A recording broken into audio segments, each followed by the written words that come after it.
आपण व्यवसाय करताना ना मला वाटतं भारतामध्ये खूप कॉम्प्लेक्स कस्टमर बेस आहे सगळा. त्यामुळे प्रत्येक सर्व धर्माचे आपल्याकडे कस्टमर असतात, प्रत्येक वेगवेगळ्या कल्चरला फॉलो करणारे असतात.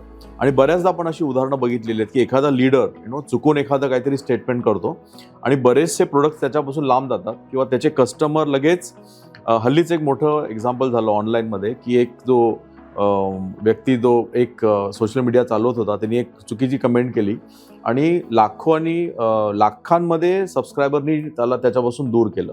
तर how to have this control की you be neutral in the social this thing. Never become over smart.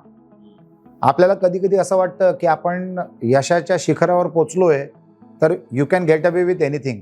बिलकुल नाहीये. जेवढे तुम्ही मोठे होता ना तेवढी तुमची जिम्मेदारी वाढते आणि तेवढे लोकांचे तुमच्याकडनं अपेक्षा वाढतात. तुम्ही जर काय चुकीचं केलं, आय नो तुम्ही कोणाबद्दल बोलता आणि तुम्हालाही माहिती आहे यांनी कोणाबद्दल बोललेले आहेत. आता सध्या कोलॅप्स झाला, त्याचा एम्पायर कोलॅप्स झाला. म्हणजे 150-200 कोटीचं त्याचं टर्नओव्हर होतं आणि मीडियामध्ये when you are self employed 150-200 crore is a big amount. ते कोलॅप्स झालं. मला वाटतं तो 10-12 कोटीवर आला. म्हणजे कोण त्याच्याबरोबर बसायला तयार नव्हतं. एवढं लोकांनी त्याला झटकून टाकलं. 10 वर्षाचे कष्ट एका एपिसोडमध्ये एका चुकीच्या स्टेटमेंटमुळे कोलॅप्स झालं. कोलॅप्स. आणि अनेक बिझनेसमध्ये असं होतं. You cannot hurt the sentiments of people. तुम्ही नाही करू शकत तसं.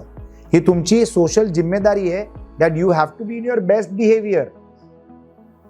म्हणजे you cannot take anybody for granted. आपण असं गृहीत धरून हो तुम्ही गृहीत धरूच शकत नाही कोणाला. ती तुमच्या व्यवसायाची गरज आहे आणि ती तुमची जिम्मेदारी आहे because you are leading from the front. म्हणजे अगोदर मिलिटरीचा जनरल कसा असायचा, आपल्या कॅबिनमध्ये बसून इन्स्ट्रक्शन द्यायचा लाऊडस्पीकरवर किंवा फोनवर. हल्ली तसं नाही आहे. You have to lead from the front. You are an entrepreneur. आणि मी तर बरेच उद्योगांमध्ये मी इन्व्हेस्ट करतो ॲज अ स्ट्रॅटेजिक इन्व्हेस्टर. प्रत्येक उद्योजकाला मी एकच सांगतो, संस्थेचा पहिला सेल्समन आणि सर्वात महत्त्वाचा आणि सर्वात मोठा salesman is you. You have to sell. 100 कोटीपर्यंत जे बिझनेस असतात ना, ज्यांचा प्रोडक्ट व्हॅल्यू लाखांमध्ये असली पाहिजे. म्हणजे आय डोंट एक्सपेक्ट की कोणाचं कुकीजचा बिझनेस आहे आणि तो 100 रुपयाचे कुकीज स्वतः विकतो असं नाही मी सांगत आहे. पण 100 कोटीच्या बिझनेसपर्यंत जिथे product value is in lakhs, the best salesman and the most important salesman is the founder. He will have to be the salesman till he reaches a particular size or a particular scale. He has to be the salesman. And then he will make the organization successful. तुम्ही अवलंबून राहू शकत नाही एम्प्लॉईजवर की ते आम्हाला growth आणून देतील. नाही.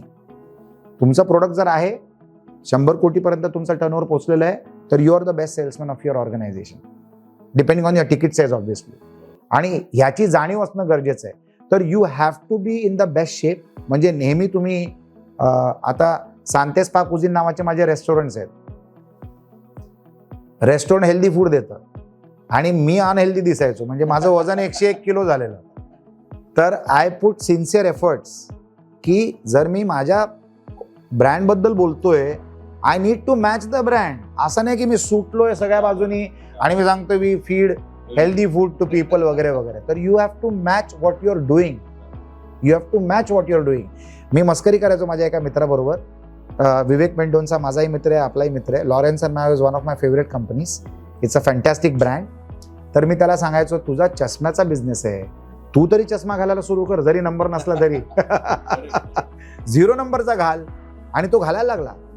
विवेक मेंडोनचा आता स्वतः वेगळे कलरचे चष्मे घालतो आणि it becomes so good on him. It looks so good on him. तर सांगायचं तात्पर्य म्हणजे you need to be the best brand ambassador of your business or your company. Bhumi Pednekar माझी चांगली मैत्रीण आहे. तिने एक वॉटर ब्रँड चालू केलेलं आहे आणि त्या वॉटर ब्रँडचं ब्रँडिंग ऑब्व्हियसली तीच करणार. ती सेलिब्रिटी आहे आणि तिने तो बिझनेस सुरू केलेला आहे.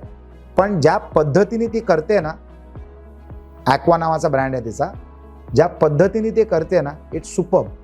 म्हणजे ओनरशिप दिसते. She is not a brand ambassador, she is the owner of that brand that she has created आणि she wears it on her sleeve. म्हणजे काल मी तिचा पोस्ट पाहिला तर तिने त्या वॉटर इन अ बॉक्सचा कॉन्सेप्ट आहे तिने तो वॉटर इन बॉक्स असा साईडला पर्स सारखा लटकवलाय, म्हणजे विथ अ चेन.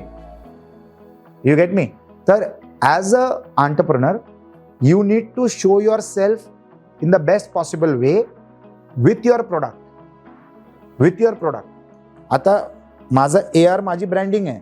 तर माझ्या एका मित्रांनी मला, Sandeep Pote, again you know him, त्यांनी मला एक कप गिफ्ट दिलं दिवाळीला. तर हमखास मी प्रत्येक पॉडकास्टमध्ये मुद्दामून हे वापरतो. तर दिस इज माय ब्रँडिंग. जिसने की शर्म उसके फुटे करम, जिसने की बेशर्माई उसको मिली दूध मलाई. हे माझ्या एका मित्राच्या वडिलांनी माझ्या शाळेच्या दिवसांमध्ये सांगितलेलं आणि ते माझ्या कायमस्वरूपी माझ्या डोक्यात राहून गेलं. तर आता मला बघून माझे अनेक मित्र पर्सनल ब्रँडिंग करायला सुरू केलेले आहेत आणि I have put personal efforts and created my personal website, personal branding products, personal gifting. या सगळ्या गरजेच्या गोष्टी आहेत. लोक लक्षात ठेवतात तुम्हाला आणि ॲडमायर करतात and becomes a conversation point. अनेक अनोळखीत लोक मला विचारतात, हे AR म्हणजे काय? तेवढंच पाहिजे असतं ना आपल्याला. फुलटॉस बॉल म्हणजे छक्काच मारायचा ना डायरेक्ट. फ्लाईटमध्ये विचारतात, कन्व्हेन्शनमध्ये विचारतात, कॉन्फरन्समध्ये विचारतात आणि महत्त्वाची लोक विचारतात फुलटॉस बॉल. तर मला असं वाटतं की personal branding is a very important topic that you touched on. आणि प्रत्येक उद्योजकांनी स्वतःचा पर्सनल ब्रँड घडवलाच पाहिजे आणि हे करणं गरजेचं आणि ते तुम्ही नक्कीच करा. आय थिंक प्रत्येक ग्राहक हे बघत असतो की जो त्याच्या मागे उद्योजक आहे तो किती पॅशनेट आहे आणि त्या पॅशनेटमुळे त्याला त्या प्रोडक्टची क्वालिटी आणि सर्व्हिसवर विश्वास बसतो. आय थिंक खूप छान डिस्कशन झालं आणि आपण असेच विषय परत परत आणूया. अशाच वेगवेगळ्या कार्यक्रमासाठी किंवा अशाच वेगवेगळ्या मुद्द्यांवर चर्चा करण्यासाठी आपण प्रत्येक वेळी वेगवेगळे एपिसोड्स घेऊन येणार आहोत. ह्या कॉन्टेंटला तुम्ही लाईक करा, सबस्क्राईब करा, शेअर करा आणि आमच्या ह्या कम्युनिटीचा एक भाग बना. थँक्यू.